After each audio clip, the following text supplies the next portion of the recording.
Can you tell me about the challenges that you face? Entrepreneurship is like a roller coaster, to be honest.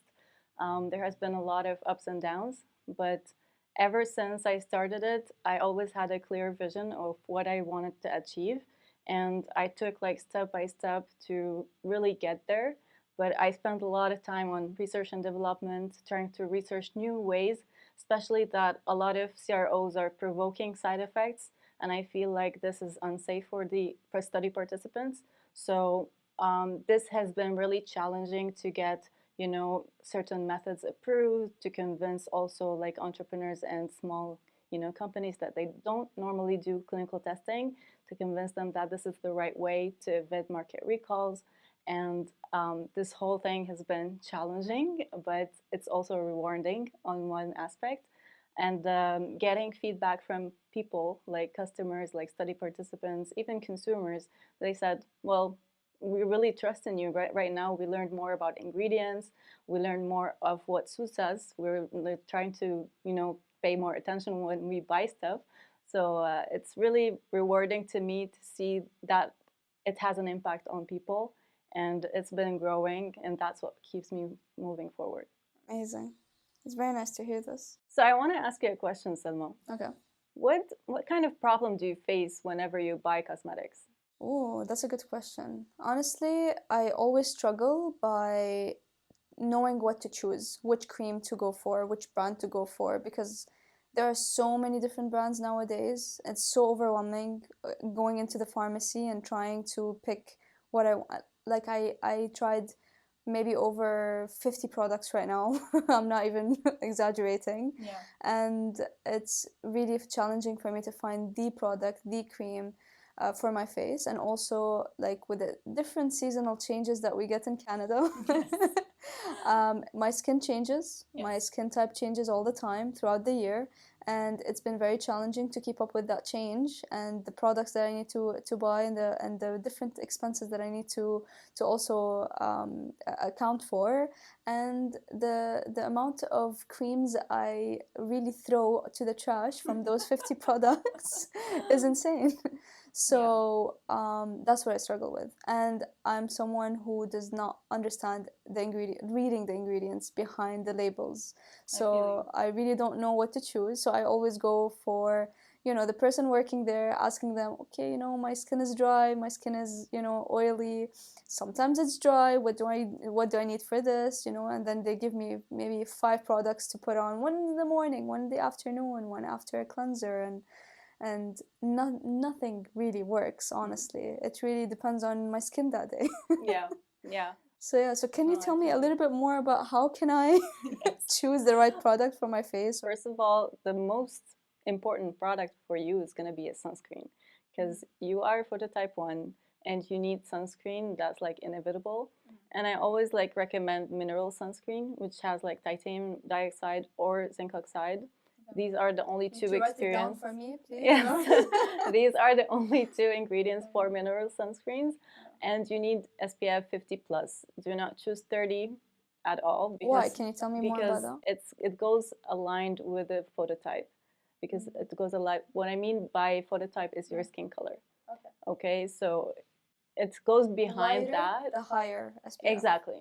You need to apply SPF on a daily basis, and you have sensitive skin, so it's better to choose products suitable for sensitive skin. And whenever you see claims like clinically tested or dermatologically tested, these are products that have been clinically tested, so that means they are proven to be not irritant. Okay? And for that specifically, like we have like a bunch of safety tests in our lab. For example, patch tests, safety news, to make sure that these products are safe before they go on the market. And based on that, they can claim that. And our big goal is to have like tested by Lab Hippologique on the label. Really? Yes. Oh, that's amazing. Yes. Okay. I'm excited to see more of those. Yeah. The products. Yeah. In terms of efficacy, the more data you can read on the claim, the better it is. So I would like always recommend to see like, okay, this product is hydratant, but what's the percentage, you know? So some people run consumer tests, which is based on the perception of the consumer, And based on that, they say like 80% of the panel said that the product is hydrogen. So this is very subjective, but at least some people tried it and validated it before they go on the market. What we do is mostly instrumental as well. So we take measurements, and based on that, we provide like statistical analysis, and we dictate like how much exactly according to the p-value the product is irritant. So it comes with a scientific evidence. Okay, Yeah, that's good. So for a common person like me, yeah. So can you tell me what's the most common problem that a consumer face? The most common problem is that every single person is different, so they have to know the products that work best for them. And I see like this domain is missing a lot of, education in terms of the consumer aspect.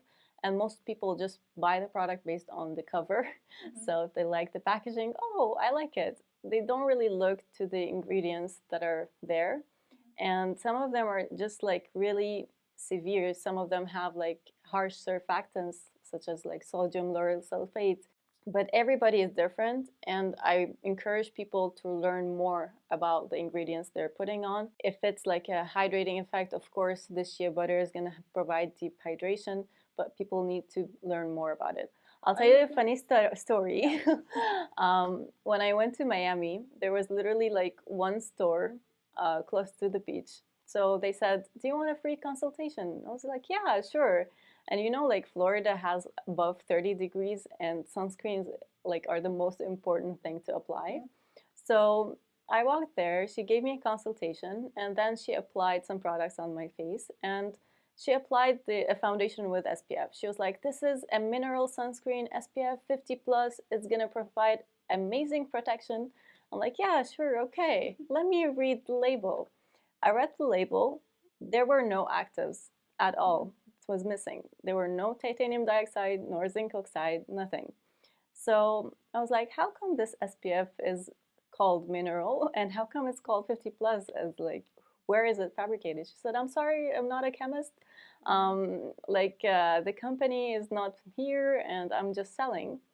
So I'm like, well, if I put that on without any protection, I'm gonna become a panda, Yeah, because I'm gonna get burned. This is not an SPF. And there's no clinically tested on the brand No, or nothing? no. Okay. But if the consumer tried to really like read the label, search for the active ingredients, then they're gonna like learn more about what works best for them, or they can always get a consultation from an expert, from people who actually studied this as a field.